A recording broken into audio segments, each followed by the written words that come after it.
El 10 de septiembre de 1741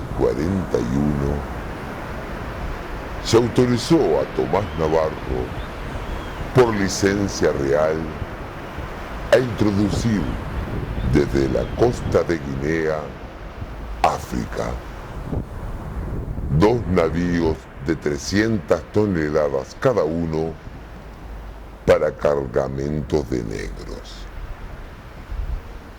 En enero de 1743 arriban al puerto de Montevideo, Uruguay,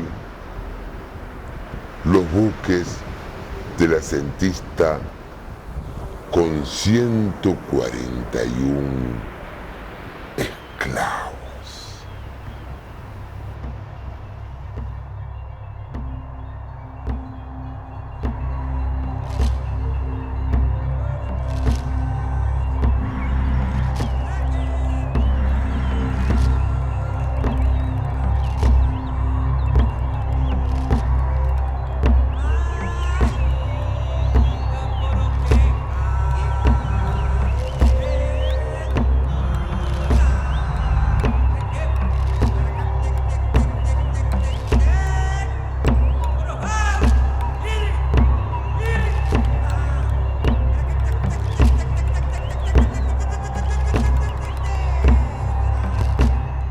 Los españoles que vinieron a esta parte no eran precisamente los que más nivel cultural tenían. Estas tierras eran tierras desconocidas.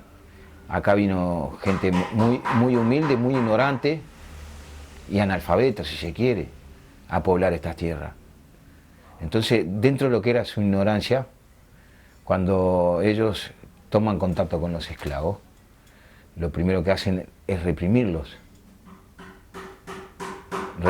en todo sentido, y obligarlos a ejercer tareas y a acostumbrarse y desarraigarse de todos sus sentimientos culturales y todo su estilo de vida. Un esclavo fue traído en las peores condiciones. Cuando hablamos de un genocidio y ponemos como ejemplo el Holocausto, el genocidio que hicieron los alemanes con los judíos, el genocidio más grande que tuvo la humanidad fue la trata de esclavos.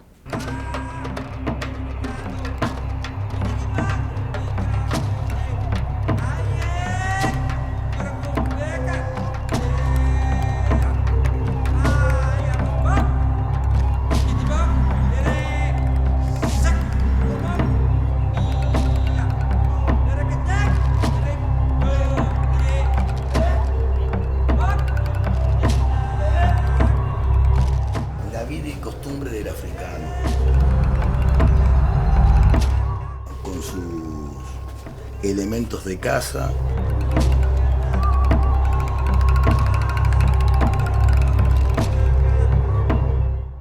con sus instrumentos para cocinar.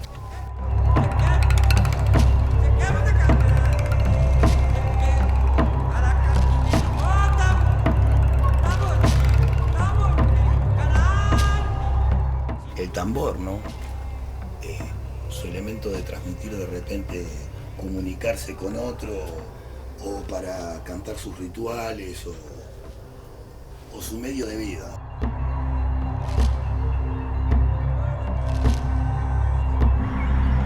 Lo que fue la cacería del negro, cómo fue cazado en su tierra y cómo fue traído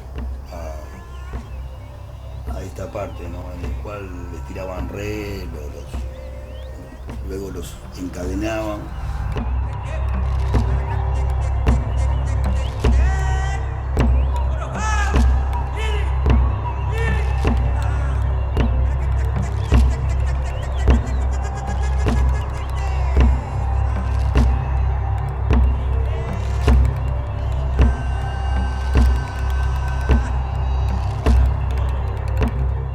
Los distintos lugares de embarcación y los distintos puntos a donde llegaban. Acá específicamente tenemos el puerto de Montevideo y tenemos el puerto de Buenos Aires.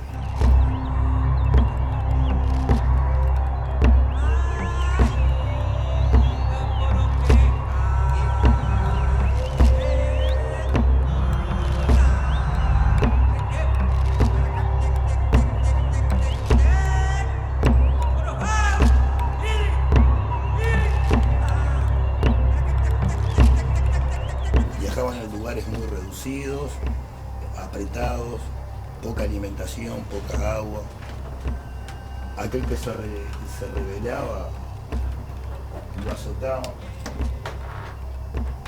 Morían por enfermedades, epidemias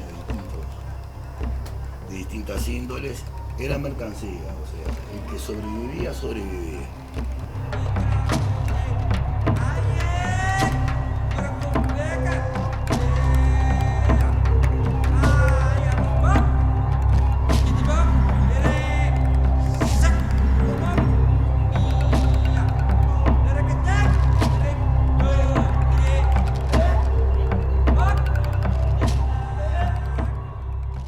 Los abuelos negros tienen como una devoción de inventar cuentos.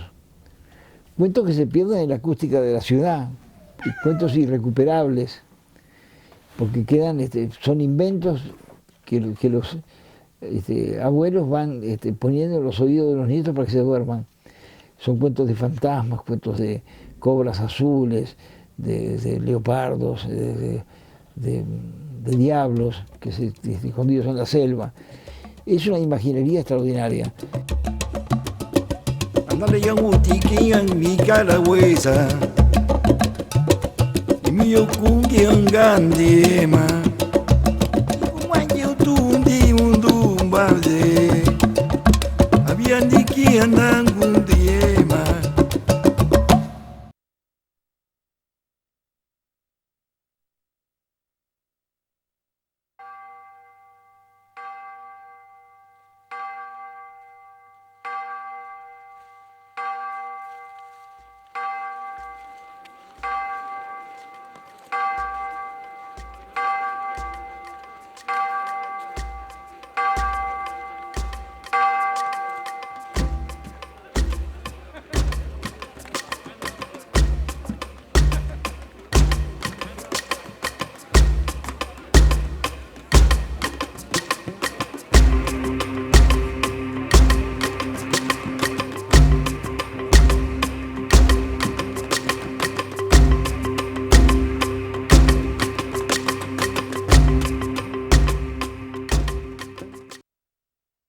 La historia del candombe clásicamente se divide en 3 etapas.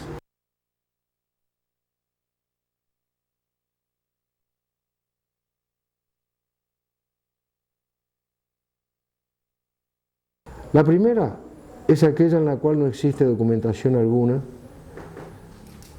porque no ha quedado nada registrado, solamente se han recogido relatos de viajeros, y relatos que se han transmitido de persona a persona, pero no existen datos fidedignos sobre esa primera etapa del candombe, que correspondería a la llegada legal de los barcos negreros a nuestro país.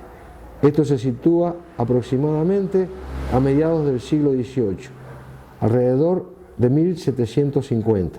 Y a partir de allí comienzan a llegar barcos negreros con gran cantidad de esclavizados. Y esa primera etapa duraría aproximadamente hasta principios del siglo siguiente, o sea, hasta principios del siglo XIX, o sea, hasta principios de 1800. Por lo tanto, se habla en la primera etapa del candombe, la llegada de los negros de África, provenientes fundamentalmente, la primera embarcación proveniente de Guinea. Después siguen llegando de otros lugares como es el Congo, de Angola y de Mozambique, o sea la contracosta, o sea la costa oriental de África. Y llegaron por 2 vías, por vía directa, desde esos lugares que les acabo de señalar, y por vía indirecta venían desde el norte del país, o sea desde Brasil. Llegaban negros que atravesaban la frontera y llegaban a nuestro país.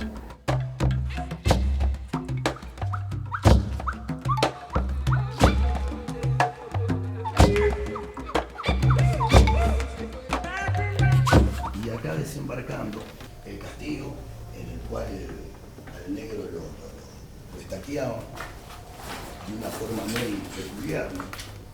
Lo estaqueaban de esta forma.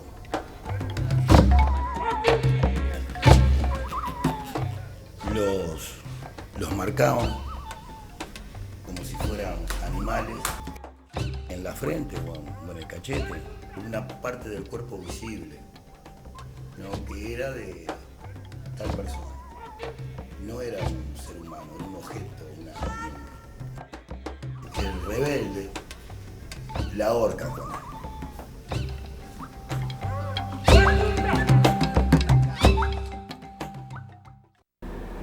Entonces pasamos ya al siglo XIX, 1800, donde vamos a tener las otras dos etapas que complementan las tres etapas con las que se describe la historia del candombe.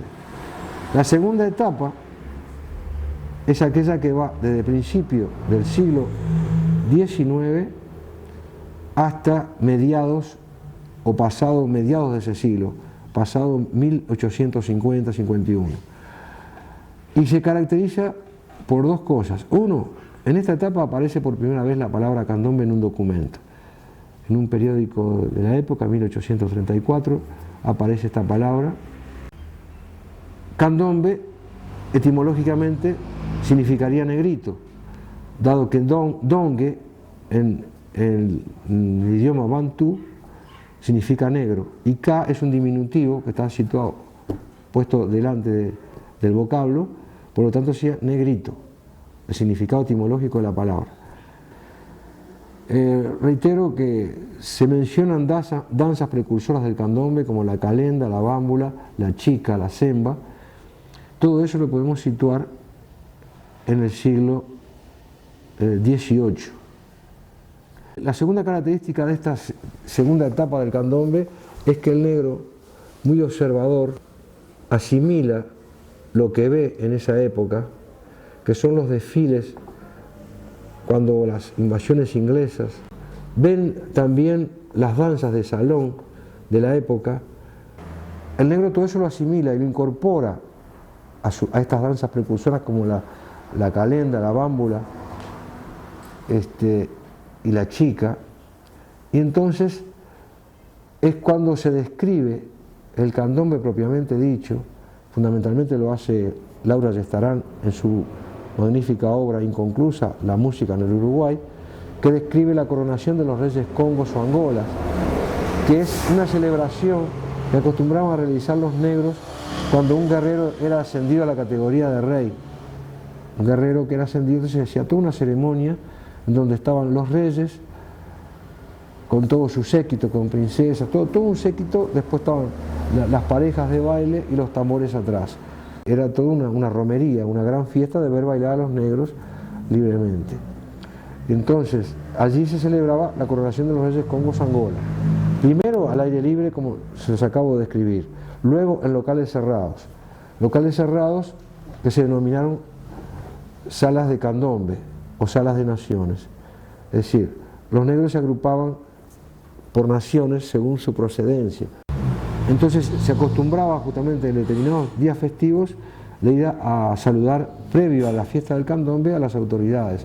O se iba a la iglesia matriz, se veneraba a San Benito o a San Baltasar, después se iba a saludar a los militares que eran jefes de gobierno, y luego de saludar a todas las autoridades y de jurarles fidelidad, etcétera, etcétera, volvían a sus salas de naciones a realizar sus fiestas.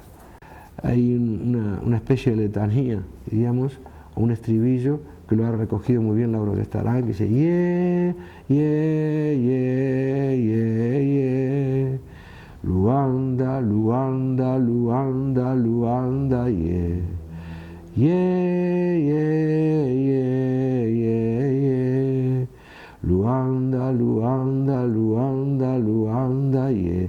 Eso se repite en forma casi interminable, es monótono, típico, característico de la música africana, donde es una música dialogada, son motivos cortos, repetitivos y muy rítmicos, y dialogadas porque hay un solista, que en el caso de la coronación de los reyes congos es el bastonero, que con un palo dirige todas estas figuras, y él canta, y el coro le responde. En determinado momento el bastonero dice Kalum Calungangüe. Y el coro le responde, oye, oye, oya, Calungangüe, oye, oye, oya, Calungangüe, oye, oye, oya, Calungangüe, oye, oye, oya. Cambia el ritmo, cambia la figura y ya entran en círculo, pero por pareja, uno detrás del otro, y van cantando, ¿no?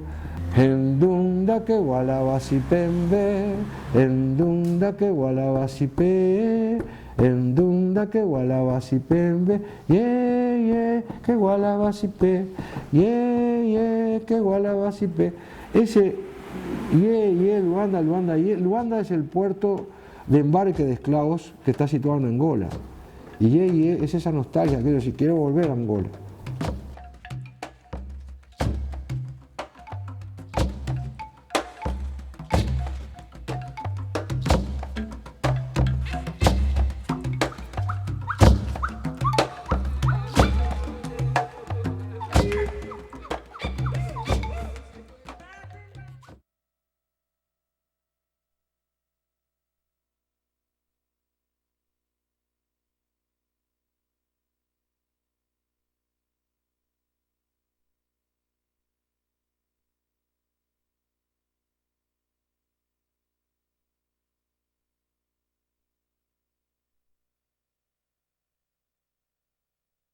Llegamos a la tercera etapa del candombe y la extinción del candombe. Esto va hasta fines del siglo.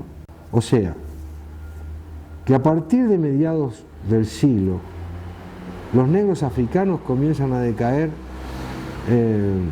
demográficamente, abruptamente, por edad, porque participan en todas las guerras por la independencia desde el principio del siglo. Se producen en esa segunda mitad del siglo epidemias. Entonces, estos factores van haciendo disminuir demográficamente el número de negros, y sobre todo los negros africanos. Los jóvenes criollos no querían saber de nada con los negros africanos ni con África. Trataban de darle la espalda, que querían blanquearse, trataban de, si podían darse una mano de cal blanca, se la daban.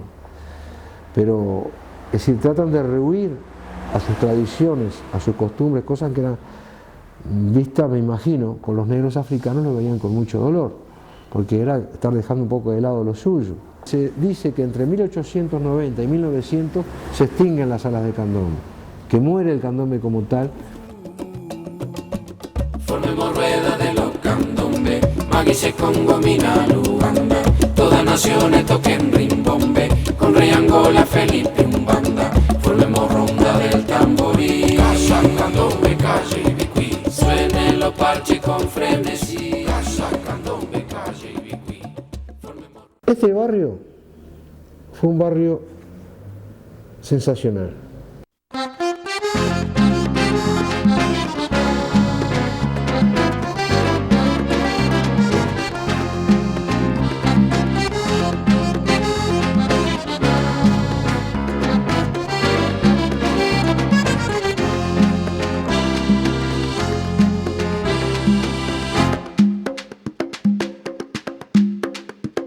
No sé si quiero volver al barrio aquel donde nací, donde crecí.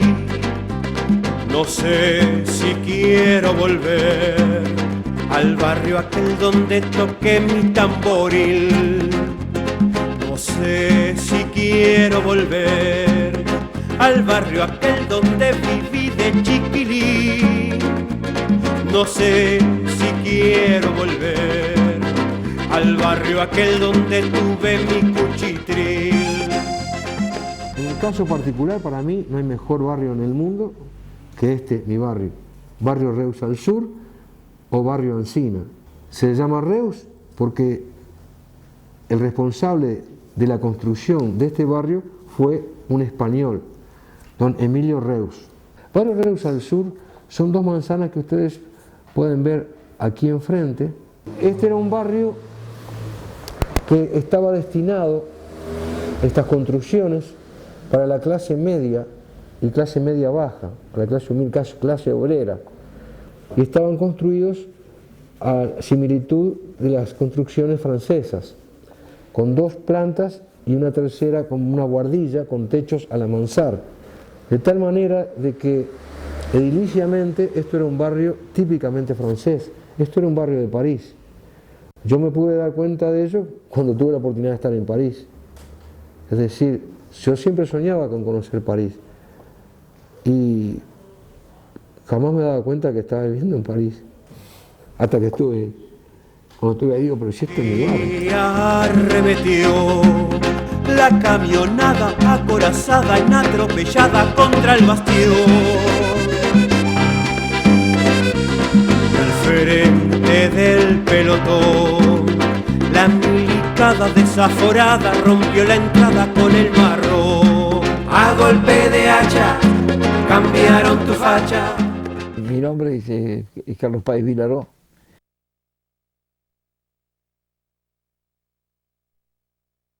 Yo nací en Montevideo el 1 de noviembre de 1923, tengo 82 años en la mochila y he sido, desde que me conozco, un inquieto creador de cosas. Cuando a veces me dicen si soy pintor o soy escultor, yo les respondo que soy un hacedor. Y de golpe veo que entran en una puerta enorme, que era la puerta de un conventillo. La vi como si fuera una boca abierta y me dejé tragar. Las ropas tendidas eran los dientes que masticaron mi ilusión. Quienes vivían allí, que eran un grupo grande de familias negras, también había blancas, me permitieron el acceso a su vida. Entonces había una pieza que se llamaba la pieza de la Jacumensa. Jacumensa porque al lado vivía una brasilera que decía Jacumensa un ruido, cuando empezábamos a tocar los tambores. En la pieza esta de la Jacumensa dormían el sueño los tamboriles todo el invierno. Y después en el verano se ponían como racimos de uvas colgados de las barandas para quitarles el moho con el rayo del sol. Llegó un momento que yo tenía la necesidad de mostrarles cómo deberían vestirse en las comparsas para salir a la calle en carnaval sin traicionar su tradición. Entonces empecé a hacer los dibujos como que si fuera un modisto. Pasó un día un turista americano y compró uno de esos cartones en 5 pesos, que sirvió para después comprar una pelota de fútbol para el Club Jacumensa. Esa fue la iniciación mía en el Conventillo del Medio Mundo, que pasó a ser mi mundo entero. El Conventillo del Medio Mundo se transformó en la iniciación de Casa Pueblo, en la inspiración de Casa Pueblo. Yo debo al Medio Mundo, entonces, el haber hecho esta casa. Tiene la misma filosofía, los mismos balcones, solo de que allá miraban hacia el patio lustrado como las manzanas, y acá miramos hacia el mar.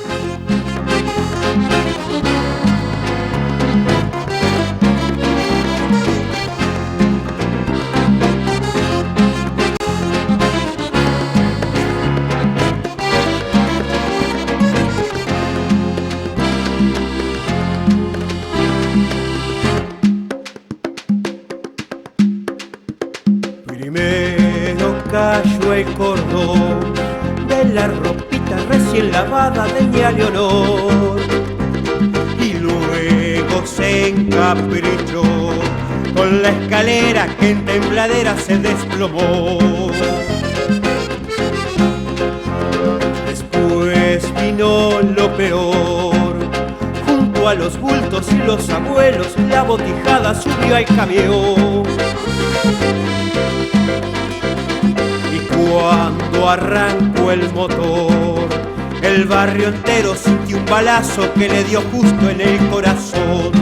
A golpe de hacha cambiaron tu facha, medio mundo. A golpe de hacha cambiaron tu facha, medio mundo. A golpe de hacha cambiaron tu facha, medio mundo, medio mundo. Medio mundo.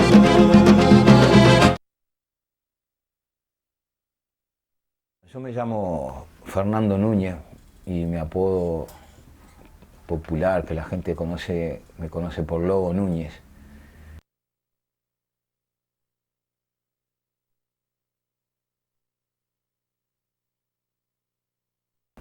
viene de un lobo de mar que mi padre tuvo. Nací acá en esta misma casa, en el 56. Soy hijo del barrio sur de la ciudad de Montevideo, Uruguay. Pertenezco a una familia que, a mi entender, era más antigua, al menos acá en este barrio. Estamos de 1837 en este mismo lugar y somos descendientes de aquellos esclavos que llegaron aquí y que, bueno, que aportaron tanto, una parte muy importante de la historia de este país. Eso es un orgullo para mí y me siento responsable de mantener y continuar y defender la cultura. Me llamo Eduardo Jiménez, me dicen Malumba.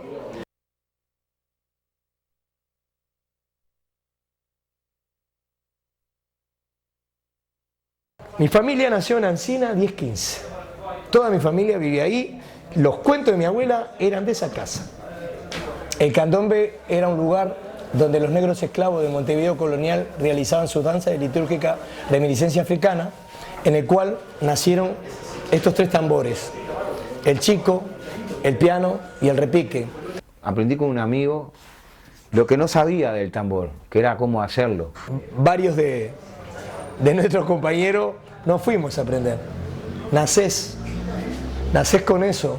Antiguamente los negros que llegaron acá en la flora no encontraron con qué hacer este tipo de instrumentos. Estos instrumentos básicamente son, los originales eran en troncos ahuecados.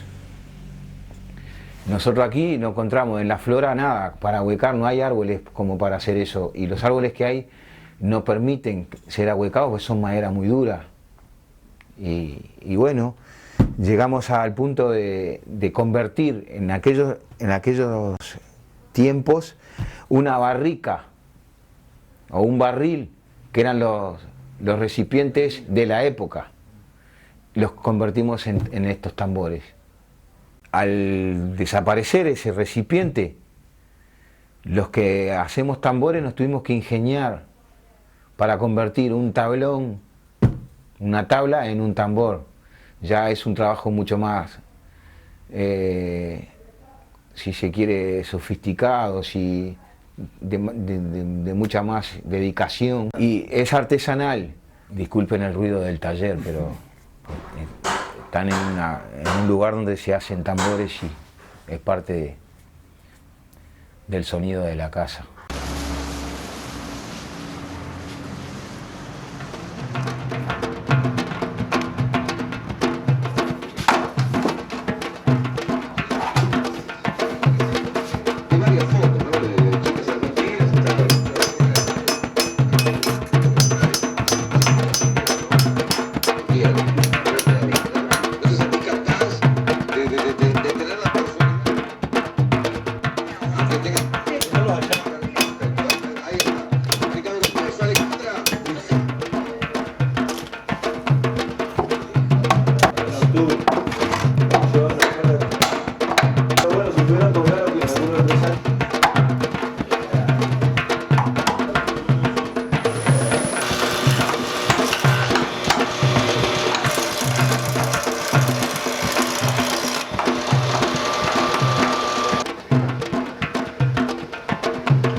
Las llamadas tienen el significado de lo que la palabra dice.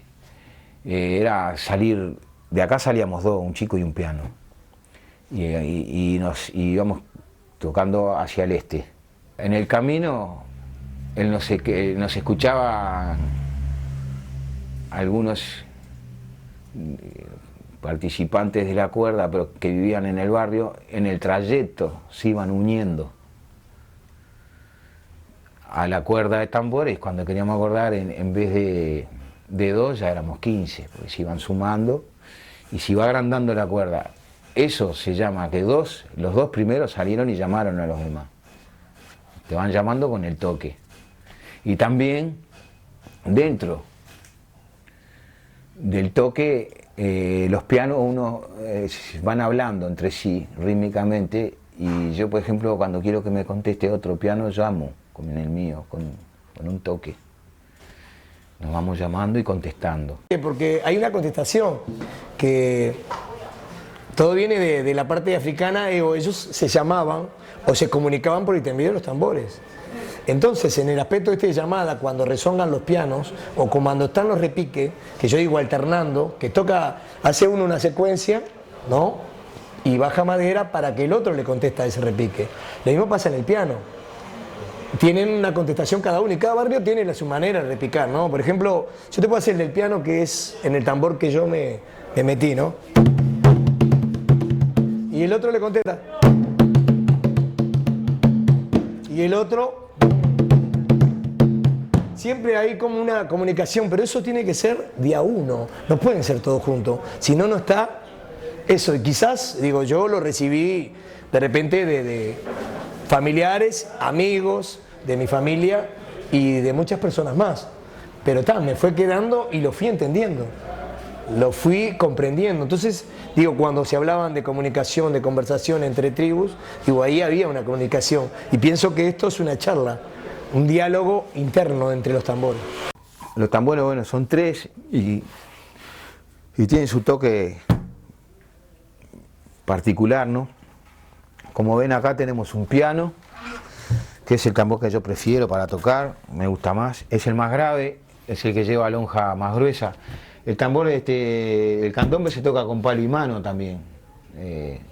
Yo lo voy a tocar con la mano, pero se toca con un palo y con la mano.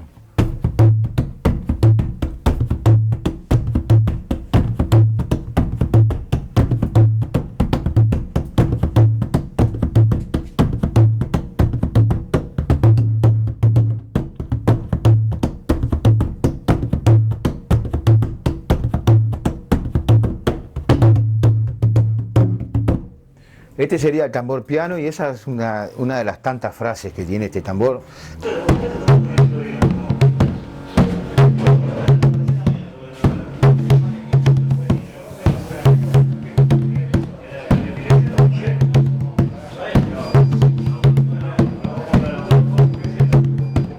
Y este es el chico, el nombre ya lo dice, es el más chiquito, el que tiene la lonja más fina, y es el que marca el tiempo. Y se toca así.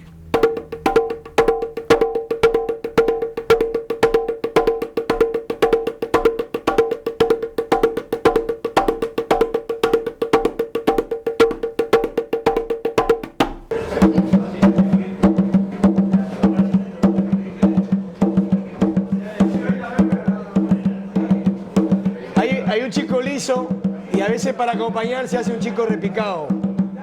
Este es el chico liso, el chico repicado.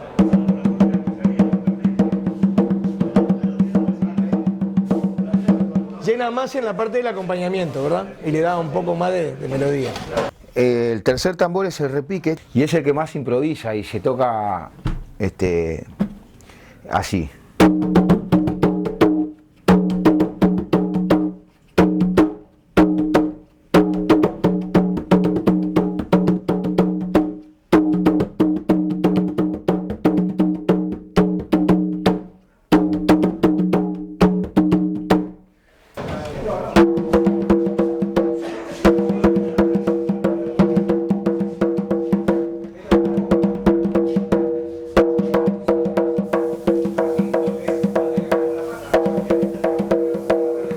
Y bueno, los 3 más o menos sonarían así.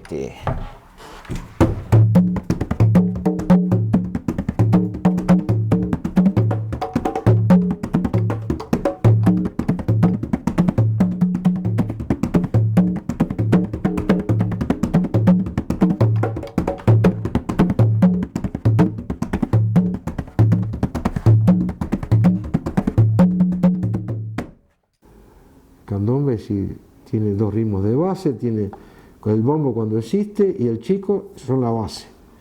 El chico es el metrónomo. Si un chico está mal tocado o si se pierde, adiós el candombe. Me contaban que los niños, cuando comenzaron a tocar el tambor acá, generalmente gente muy humilde, y era difícil a veces hacerse un tambor o comprar un tambor. Entonces tocaban en latas de aceite, vacías. A la lata se le sacaba un fondo y con esa lata se las ingeniaban, no más grande o más chico, o pegando en determinado lugar de la lata, sacaban el sonido del tambor. Entonces digo que antiguamente, por lo menos en mi niñez, era muy riguroso para tocar el tamboril con los grandes, había que pasar muchas etapas y hasta que no estaba preparado no se tocaba el tambor. Y algo similar ocurría, y no sé, seguramente debe seguir ocurriendo en África. Es decir, se empieza de niño, pero hay varias etapas que se van preparando, cuando está pronto se larga a alternar con los mayores, si no, no toca. Ahora no es así.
El carnaval en nuestro país empieza a celebrar en 1799 y aparece Los Negros en 1834 en un periódico, hablan los negros por aquí, por allá, en los días de carnaval, andan con los tambores haciendo ruido. Es decir, se habla del negro con el tambor y en el carnaval de una forma un poco despectiva. Y el negro se ve que aprovechaba, cuando podía, darle rienda suelta al tambor y al canto y al baile, ¿no? Pero no tenía la trascendencia que va a tener a partir de 1870. En 1870 hay 3 comparsas de negro que los periódicos de época dicen que son los protagonistas del carnaval ese año. Se les llamaba comparsa a un grupo de personas que salían a divertirse con un mismo fin. Piden a las autoridades que ellos quieren formar una categoría de comparsas negras, aparte de no ir con todo el grupo de gente que salía a divertirse en carnaval. Los lúgolos aparecen en 1874, que son blancos, que se pintan de negro, pero son comerciantes, industriales y estudiantes que imitan a los negros y que tenían la virtud de imitarlos muy bien y que eran requeridos por las familias del Montevideo de la época. En el carnaval los invitaban a danzar y a cantar. La vestimenta que usaban, según menciona Dolores Tarán, sería la de los negros esclavizados de las facendas brasileras. Medias negras, un buzo negro para disimular el color de la piel, un bombachín, y después tenían una especie de saco corto que se llama torera, o si es una túnica larga se llama dominó. Un sombrero de paja en la cabeza. Ahora, con muchos artificios, con mucho colorido, con mucho brillo, han adoptado las comparsas negras en nuestros carnavales. Me encuentro con una comparsa, una pequeña comparsa de negros. Era una comparsa desvencijada, eran 4 o 5 tamborileros con las manos ensangrentadas sobre la lonja, tocando fuerte para pedir dávidas para la Navidad. había un negrito chico con una canasta en la cual recibía tanto un pan dulce y una naranja como una moneda, vintenes y medios, como se llamaban en aquel momento las monedas, y reales. Y al costado de la comparsa había una negra vieja, una gorda, parecía una joyería llena de collares y barangandantes, que se mantenía en equilibrio manejando su abanico y su sombrilla. Después había un negrito gramillero, que era el yuyero de la pequeña comparsa, siempre mirando al cielo, tratando de descubrir inspiración para medicamentar para los males de amor. Entonces, epiléptico, reumático, el viejito miraba hacia el cielo con su barba nube. Y a un costado había un escobero de lujo, que Fernando Valdés, el poeta uruguayo, siempre decía que los escoberos salían a la calle para barrer el cielo del carnaval. Bueno, mi nombre es Robert González, más conocido dentro del ambiente carnavalero, ¿no? Del ambiente artístico, me dicen Bolita, me llaman Bolita.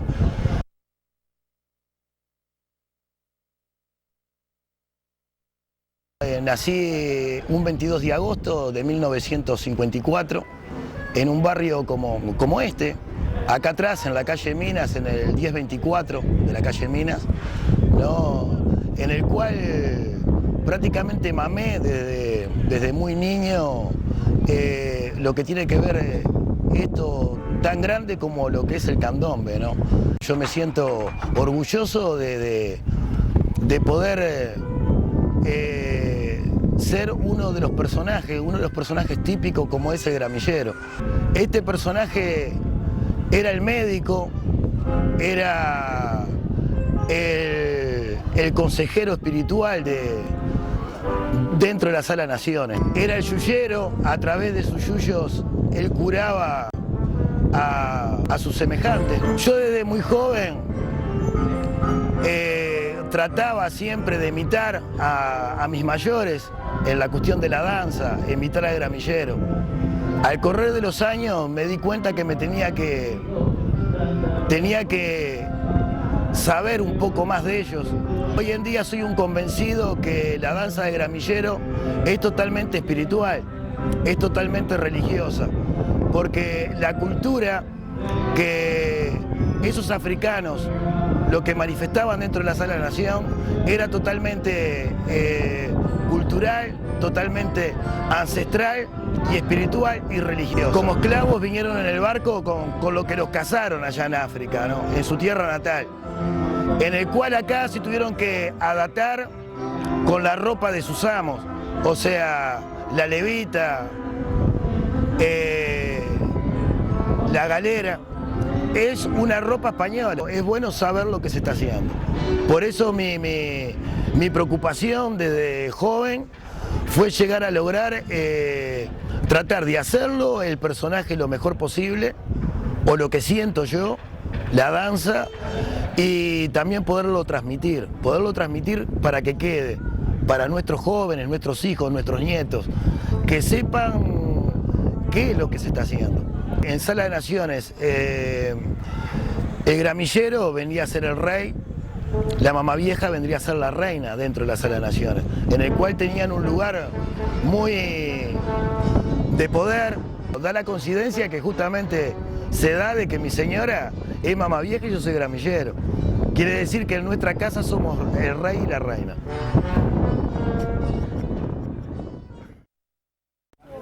Bueno, mi nombre es Alicia García Suárez.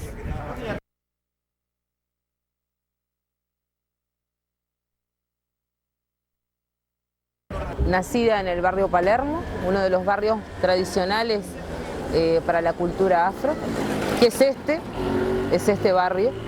Nací en una familia totalmente candombera. En mi familia he sido transgresora en ese aspecto. Creo que fui la primera que salí en carnaval. Digo, mucho más allá de la familia, que siempre fueron los varones. Me he sentido identificada muchísimo con el candombe porque yo entiendo que el tambor ha sido parte de la resistencia de nuestro colectivo. Yo siempre tuve admiración por una mujer le llamaban Mazumba de la Selva, una mujer que se vestía toda de blanco, se llenaba de collares, salía con muchos yuyos y danzaba. Yo la admiraba pero no sabía por qué, le veía algo extraño, no sabía qué era. Indagando, preguntando, nos dimos cuenta que ese personaje tenía que ver con lo espiritual, tenía que ver con lo ancestral, y a partir de ahí como que se me fue incorporando muchísimo más lo que era la danza de la mamá vieja, porque yo estaba representando a mujeres que en la época de la colonia, cuando recién llegamos a partir de la esclavitud, podía haber sido una reina dentro de la sala de naciones. Luego podría haber sido una de esas lavanderas o pasteleras o amas de leche que existían en la época de la colonia. Y mucho después, cuando yo me incorporo a lo que es la religión afro, pasa a hacer y a reconocer lo que tenía que ver con los orillá mujeres. Hablamos de una Oshun que tiene que ver con el cuidado de los niños, el cuidado de la fecundidad. Una Yansá que tiene que ver con todo el cuidado del hogar, de la familia. Entonces, digo, como que el personaje en sí es una mezcla de un montón de cosas. Tiene que ver con lo ancestral, tiene que ver con lo espiritual, y también está la parte del orgullo. Creo que ella le danza a sus propios ancestros, le danza a sus propios ángeles de guarda, y por supuesto en el mecanismo de la danza siempre está acompañada por un gramillero, que es quien la acompaña. La mamá vieja no tiene una coreografía, no tiene un paso marcado. Son cuestiones que te nacen en el momento que lo estás ejecutando. Entonces yo creo que sí, que tiene que haber algo espiritual que te está dando otro impulso, ¿no? Por lo general el pollerón, la blusa con mucha puntilla, con mucho volado, todo eso tenía que ver con la época de la colonia. Y a partir de ahí estaban los más viejos, estaban los medianamente veteranos y estaban los jóvenes, pero siempre con el pollerón, la puntilla y demás. Y si lo comparamos con lo que tiene que ver en los rituales africanistas, llámese la Umbanda Blanca o la Nación, se asemeja muchísimo la vestimenta de aquella época de la colonia con la parte espiritual. Cuando yo comienzo los primeros pasos en el tema de la mamá vieja, yo tuve dos personas las cuales me explicaron, no de la forma que yo después lo profundicé, pero me dijeron, la mamá vieja no es una bailarina. Me dijeron, la mamá vieja es la que quiere pero no puede. Y es cierto. Digo, si estamos hablando de un personaje veterano, el cual le costaba mucho el mover sus piernas, el mover todo su contoneo, es cierto. Mi nombre es Julio César González Prieto.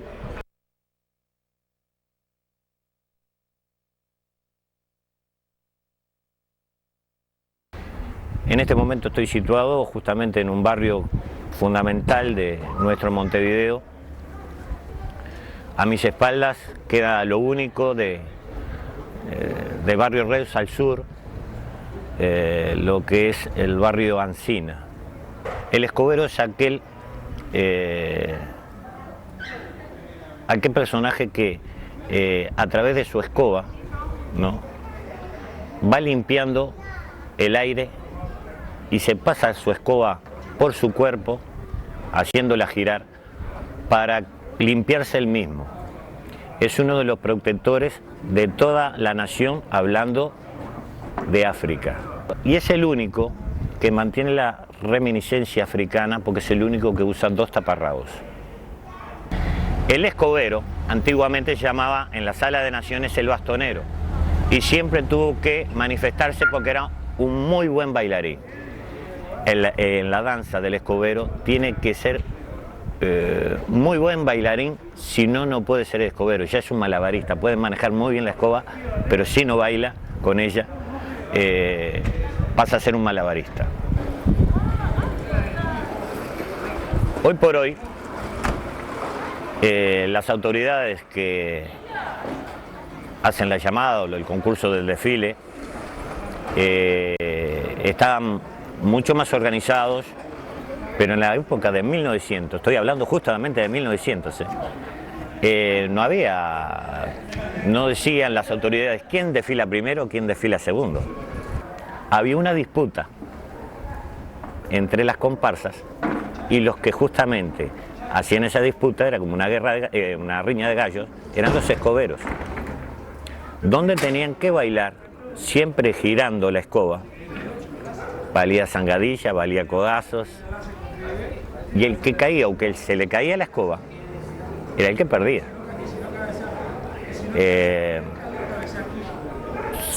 Se dejó de lado porque eran batallas campales, terminaron con una batalla campal, ya las vecinas cerraban las puertas, cerraban las ventanas, entraban al pajarito para adentro, sacaban las macetas también, porque rompían todo.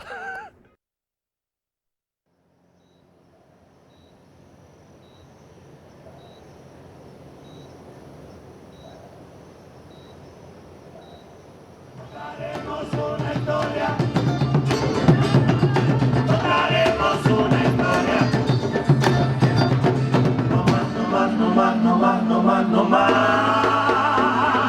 contaremos una historia,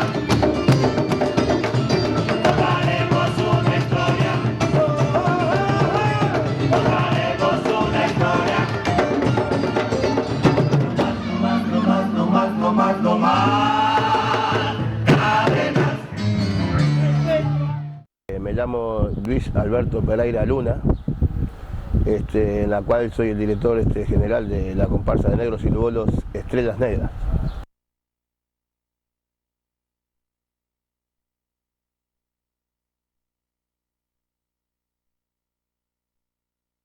Estrellas Negras es en homenaje a todos nuestros compañeros que están en el cielo, recordando a toda esa gente maravillosa que también hay parte de mí que yo he aprendido mucho con ellos, ¿no?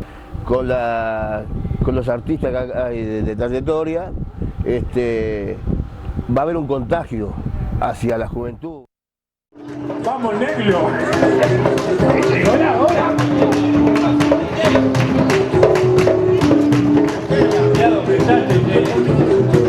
¡A ver! ¡Vamos, negro! ¡El te llevó! ¡El regreso te llevó! ¡Tu pasado no cambió! ¡Vamos, negro! ¡Que te espera tu ciudad! ¡Que la puedes transitar en libertad! Me llamo Elio Olivera.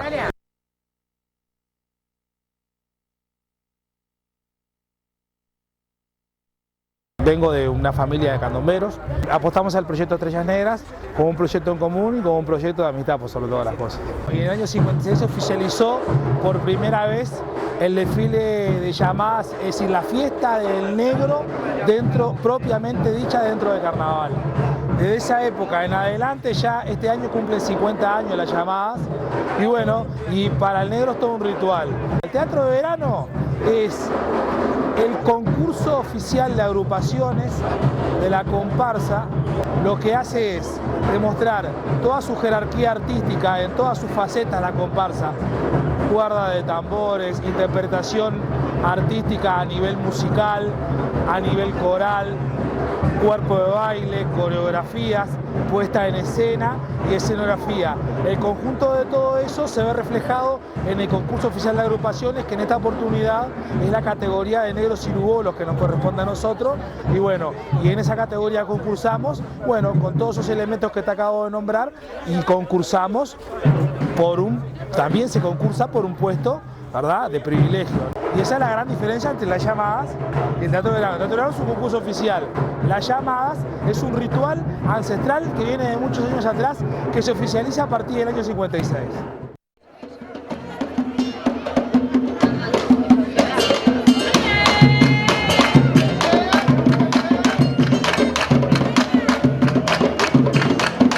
Puedes volver, debes llegar.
es Eduardo Baluz, soy músico, compositor.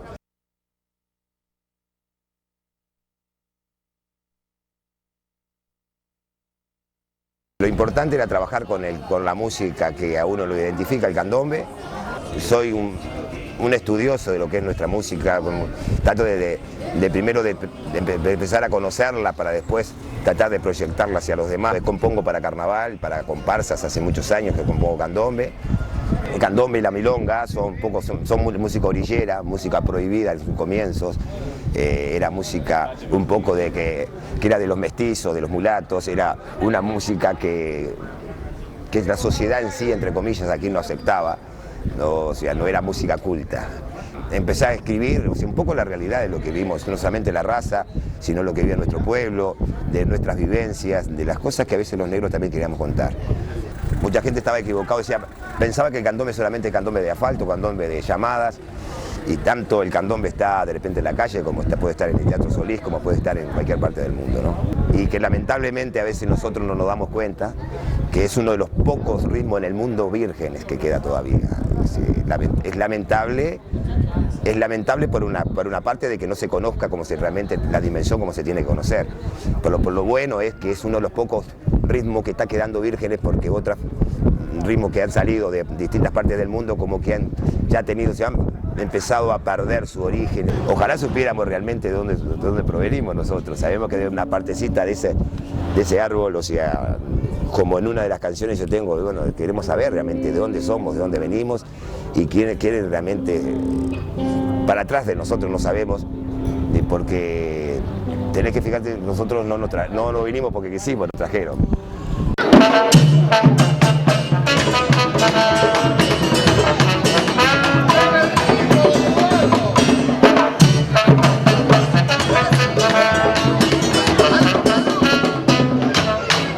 Como esta historia alguna vez me preguntaron cuál es tu origen, de qué lugar puedo ser, y aquellos barcos que en estas costas dejaron a mis raíces que vinieron sin querer.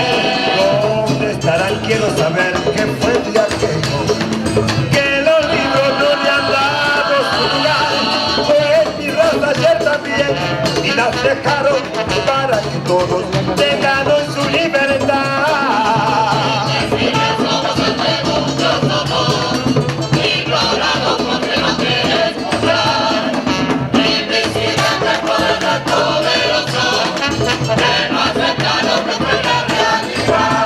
Esta es mi lucha y también lucha de todos, de la familia, los caminos unirán, y aquellos hombres a lo que prócer nombramos, su genocidio no devuelva la verdad.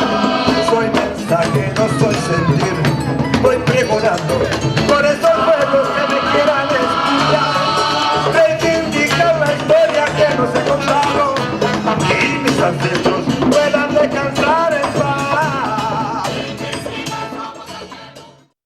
Mi nombre es José Pedro Gularte. Pilar, porque mamá también estaba. Siempre nos olvidamos de la madre, decimos nada más que el apellido paterno. Nací en este barrio.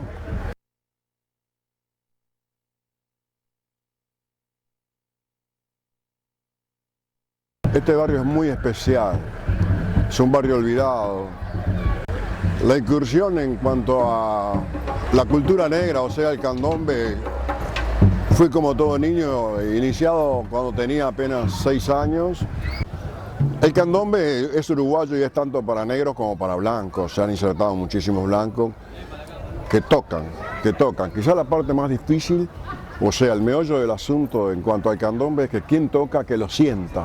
Las llamadas hoy en día difieren mucho casualmente este año se conmemora el 50 aniversario de la llamada, que fueron realizadas en 1956 bajo la dirección del comité de fiesta que lo era Óscar Larraura, fue el que creó las llamadas realmente. Cuando se hicieron las primeras llamadas era una obligación moral barrer la calle. Hoy la llamada es distinta, hoy se compite por dinero, me da pena eso. Porque antes había una copa que era donada en aquel momento por Carlos Páez Viraón En aquel momento no había un talín, o sea, el talí es lo que pende el tambor, que es una faja un poco ancha, colgada. Antes era un hilo sisal que lastimaba. Cada golpe que vos dabas, el hilo hacía su trabajo acá. Terminabas y te miraba las manos y estaban un poco magulladas. En nuestro país hay 3 ritmos. El ritmo de Cuarén, que es un poco cansino. Después viene Ancina. Se goza, repica los pianos, contesta los repiques, hay conversaciones rítmicas. Y por último, la llamada de Gaboto. Entonces eran los 3 ritmos. Hoy en día, quien toque más lento que Cuarén o más rápido que Gaboto, que son los límites, no toca absolutamente nada. Se confunde la palabra fuerza con velocidad. Al darle velocidad, mucha velocidad, te olvidas de quiénes bailando adelante. No pueden bailar en la forma que lo hace un tambor tan rápido. No es ni lento, muy lento, ni tan rápido como cordón. Es ancina, el término medio, donde se puede tocar, bailar, gozar. Puedes vivirlo, sentirlo el tambor. Si tenés dolor de muela te olvidaste. Hoy en día tenés el tambor con tensor. Ahora, si me dicen a mí si me gusta el tambor con tensor, es necesario. ¿Por qué? Porque en nuestro país ha cambiado el clima. Ahora tenemos un clima húmedo y el tambor con la humedad se baja. Con la creación del tensor lo puedes ir regulando y se mantiene el mismo sonido que te exige la llamada real. Pero el parche de nylon no. Y hay que sentir un gran respeto de algo que está hecho de 2 seres vivos, como son el árbol y el animal. Con el agrado tuyo son 3 piezas fundamentales que han tenido vida y tienen vida a través tuyo. El tambor es eso. Si le pones un parche de nylon es algo que no lleva a ningún lado, no lleva a ningún lado. Este es un repique. Gracias. Antiguamente era el diámetro mucho más chico. Entonces, en una oportunidad, en el año 72, yo había prestado mi tambor y no me lo reintegraban el tambor. Y el día de la llamada no tenía tambor. Entonces me prestó un compañero, Tomás Olivera Chirimini, me prestó un piano. ¿Qué hice yo? Lo templé al piano y se transformó en un repique fuerte, que lo único que había que hacer es bajarle la mano fuerte también. Hoy se toca candombe, se puede bailar candombe, pero no se puede acelerar el candombe, no se puede enlentecer el candombe.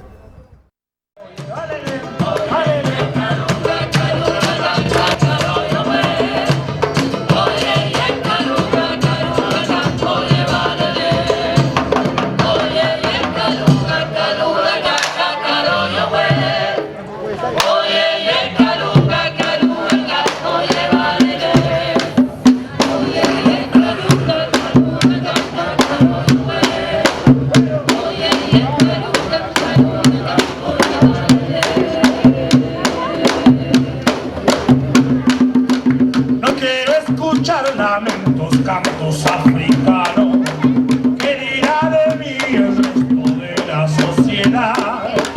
Le ordeno que pronto los haga callar.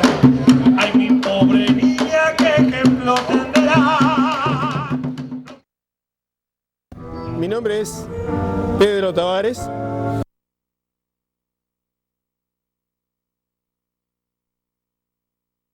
Nací el 11 de noviembre de 1951, exactamente del otro lado de esta calle, en el 1024 de Ancina, calle central de lo que es tan querido para nosotros y tan caro a nuestros sentimientos como este barrio, que es el barrio Palermo. Somos la representación, o lo nuestro candombe es la representación real de la República Oriental del Uruguay. El candombe tiene música, tiene danza, y eso es a lo que nos volcamos desde pequeños. El escobero es un personaje que tiene un simbolismo especial dentro del candombe. Es la figura que va limpiando el camino por donde se va desarrollando el paso de la comparsa, y va limpiando su cuerpo también de malos espíritus.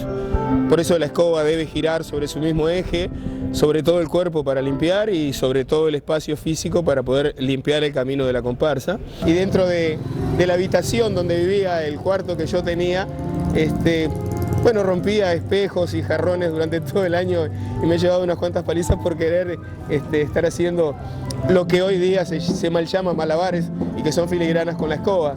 O sea, el tratar de poder manejar la escoba con apenas 7 años, en los momentos en que estaba solo, hacía que todas las semanas por algún jarrón roto o por algún espejo roto llevara algún rezongo o algún tirón de orejas.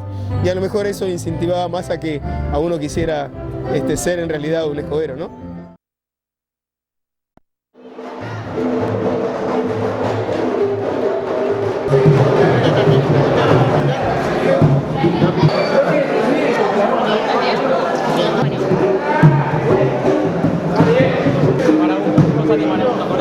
No puedo encargar. ¿Por qué? Soy brasileña.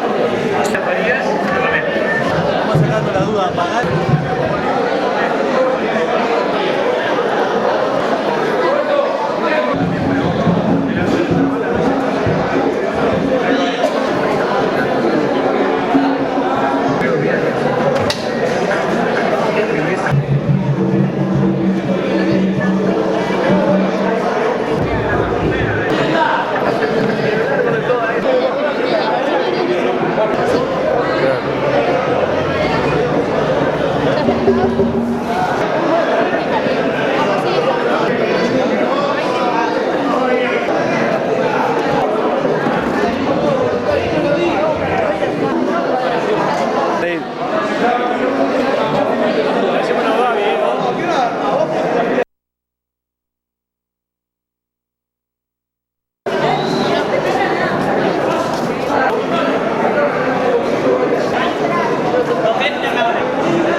¿Ya se puede subir al ómnibus?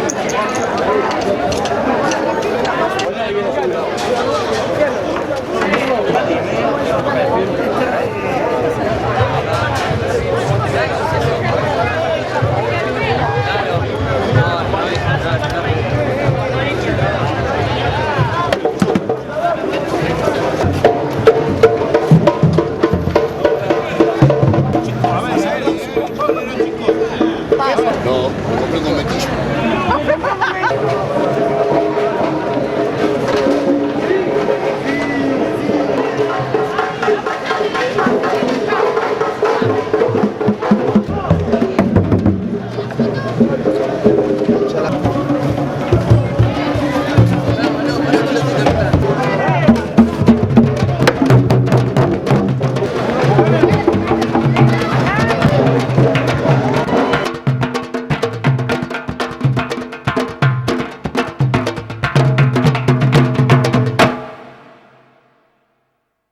Mi nombre es Florencia Goulart.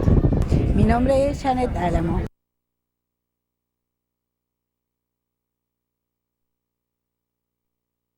Mi personaje es la vedette. La vedette no es como la mamá vieja o el gramillero. La vedette fue un personaje que se trajo de afuera, mismo la palabra es francesa.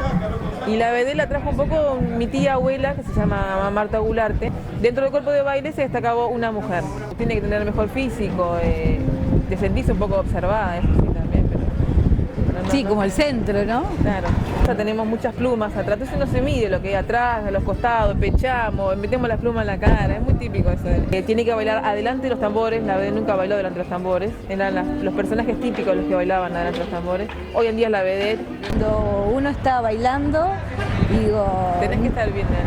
Y aparte estás expresando lo que estás sintiendo, y en ese momento es la alegría de ese baile. Es muy fuerte lo que se siente, la energía que se siente, es muy fuerte. Hoy por hoy estoy acá con un grupo de amigos, vimos bien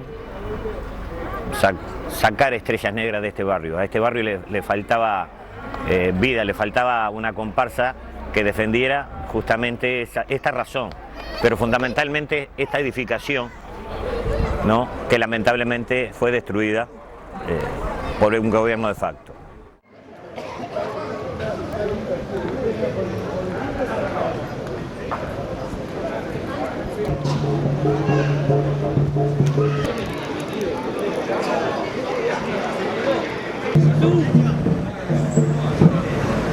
La cinta hilera cruzada en la pierna era roja.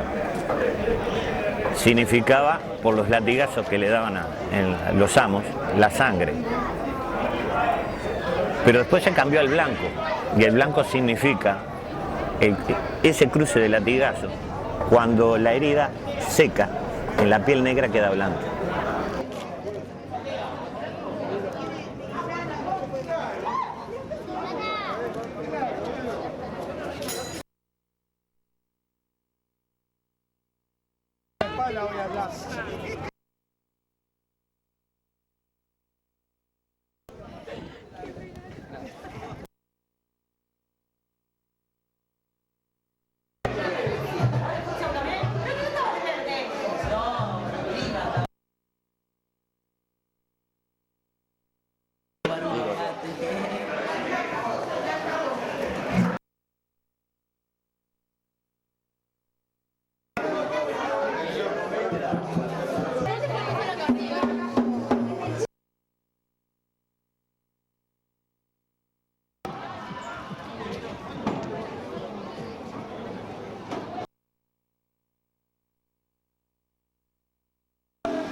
Estrellas Negras es para aquella gente que hoy no está en vida, que hemos aprendido de ellos, de muchísimos de ellos, y que nos han dejado un legado muy rico.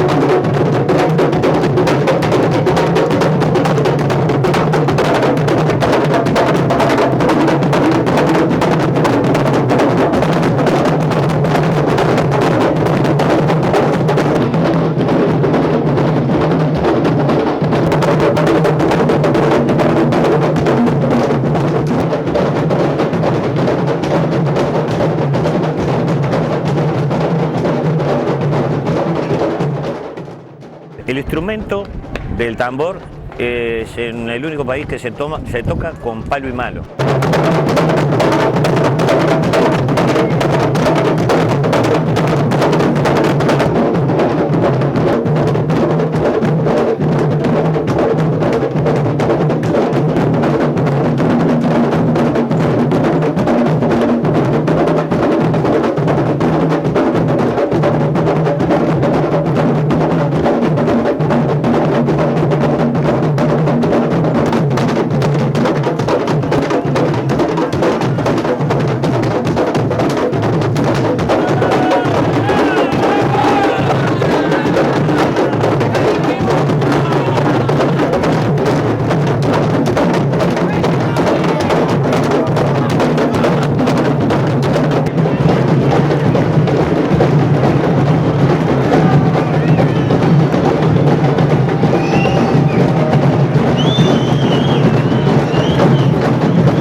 Llamada tú puedes ver, por ejemplo, ves estrellas, ves banderas, y eso, por ejemplo, simboliza porque muchas dicen de dónde vienen muchos negros, tienen tienen su lado islámico también, o sea, están las estrellas y todo, ¿no? Mucha gente, muchos negros vienen de Sudán, y entonces son sudaneses los que llegaron aquí, y tienen, y significan en esas estrellas todo de repente un poco todos esos símbolos islámicos, ¿no?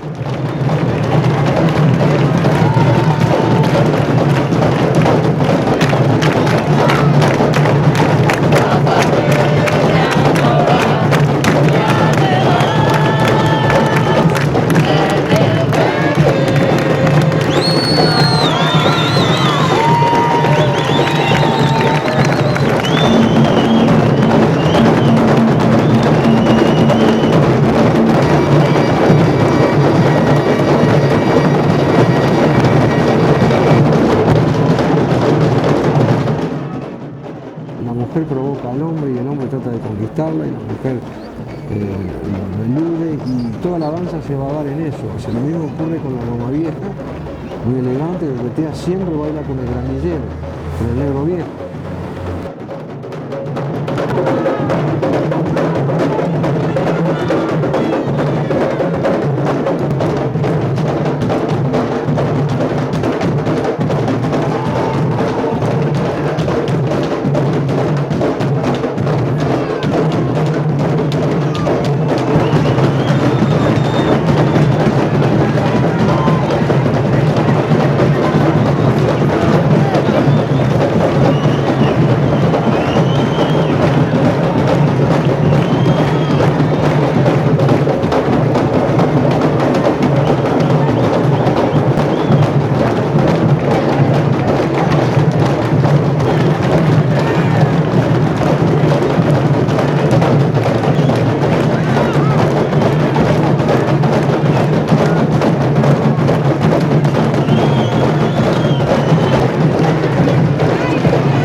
De lo poquitito que ha quedado en esos personajes tradicionales, la comparsa, la mamá vieja, el gramillero, el escobero, el toque de tambor, eso es lo que hay que preservar como un tesoro.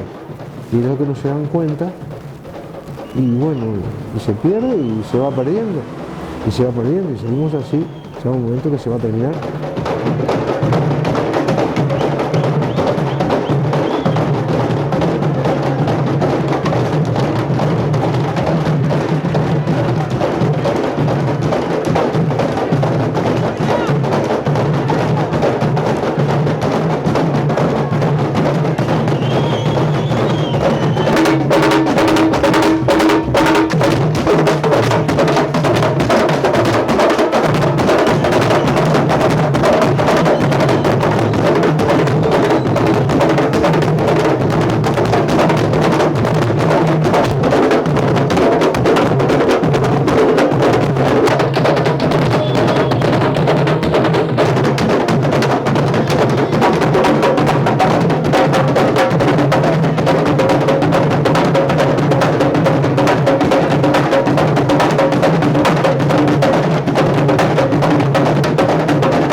es una expresión popular y que todo el mundo merece tocar y cada uno puede tener su ritmo.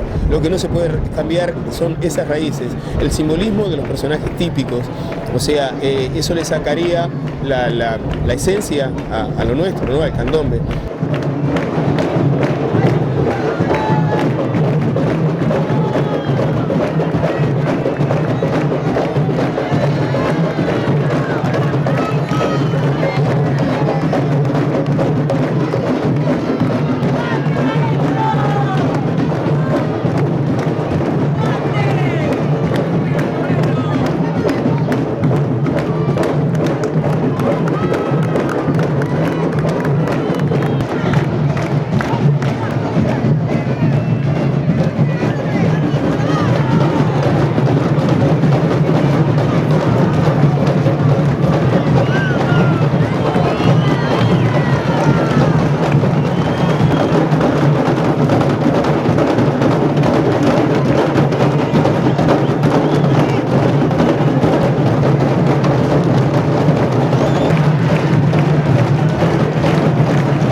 acá omiten un montón de veracidades que hicieron nuestros antepasados. Acá yo yendo a la escuela, no, tengo 51 años, ¿sí? Te estoy hablando hace unos cuantos años atrás. Uno prácticamente cuando se habla de la historia del Uruguay, se habla de Artigas, se habla de Leso, un montón de cosas. Nosotros nos omiten, que prácticamente uno siente hasta vergüenza de ser negro. Al correr de los años, yo soy un orgulloso, me siento un orgulloso.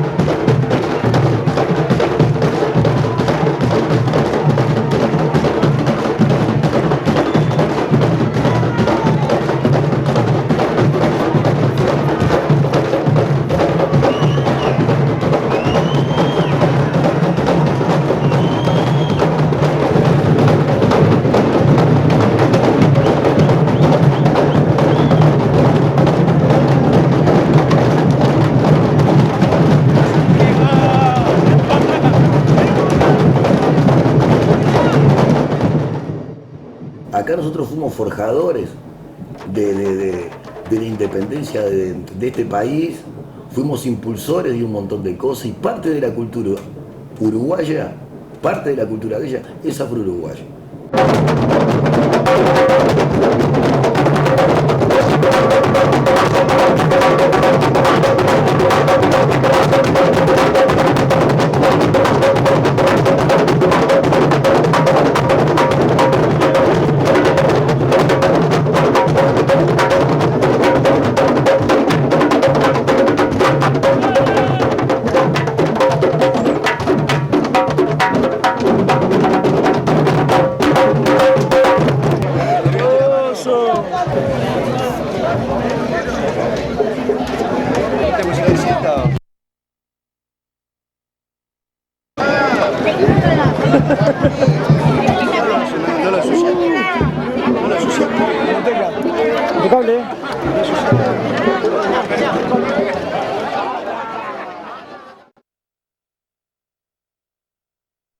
Si nos gusta el candombe, todos tenemos derecho a que nos guste, pero hay que respetarlo.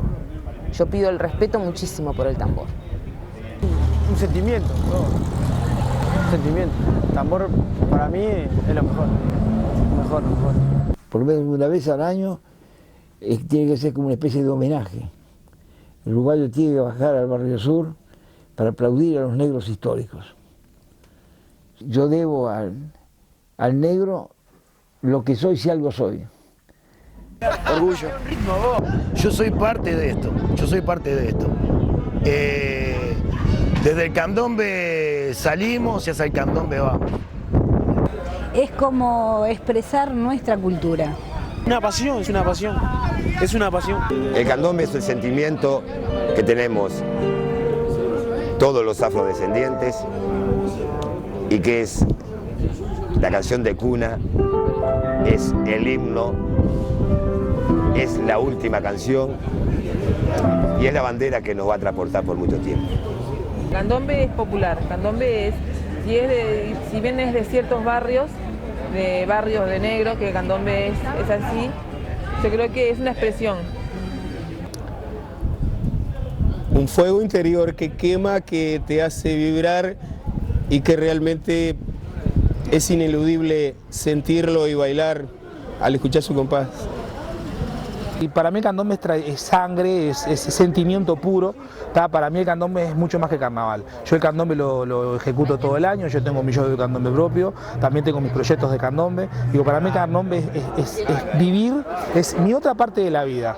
Yo siempre digo lo mismo, yo tengo 8 horas de sueño, digo 8 horas de trabajo y 8 horas de candombe, a veces mucho más. Te quiero decir esto, que el candombe no tiene fronteras. Mientras que haya un uruguayo en el exterior y lleve su tambor, siempre existirá el candombe. Después del último africano, después del último uruguayo y después de cualquier ser humano seguirá viviendo el candombe. El candombe representa la música negra en nuestro país. Su raíz está en África y tiene el condimento de Cuba. La negra María, y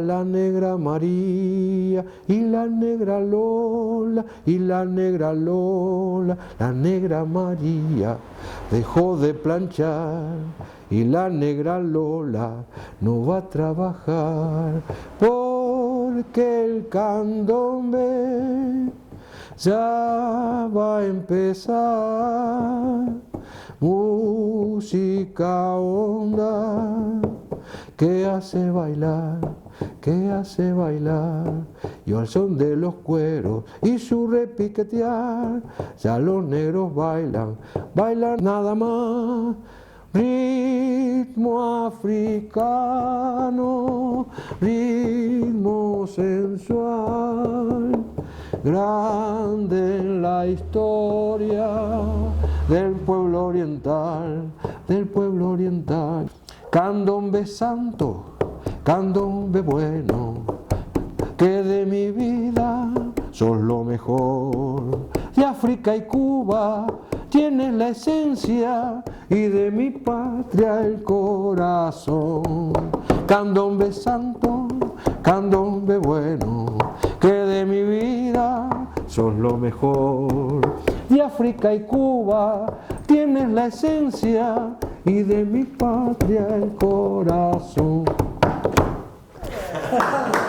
Okay.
aquellos barcos que en estas costas dejaron a mis raíces me vivieron sin querer. ¿Dónde estarán? Quiero saber qué fue de aquello, que los libros no le han dado su lugar, pues mi raza ayer también y las dejaron para que todos tengan su libertad.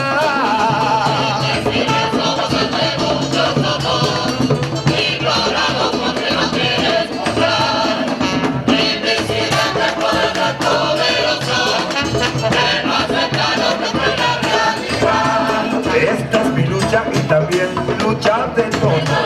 Verás un día los caminos se unirán, y aquellos hombres a lo que prócer nombramos, su genocidio no devuelva la verdad.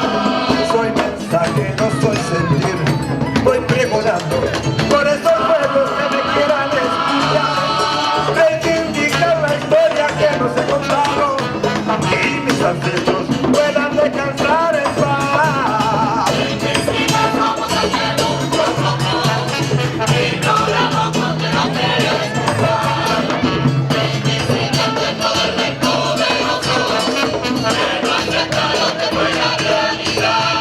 Esta es mi lucha y también lucha de todos.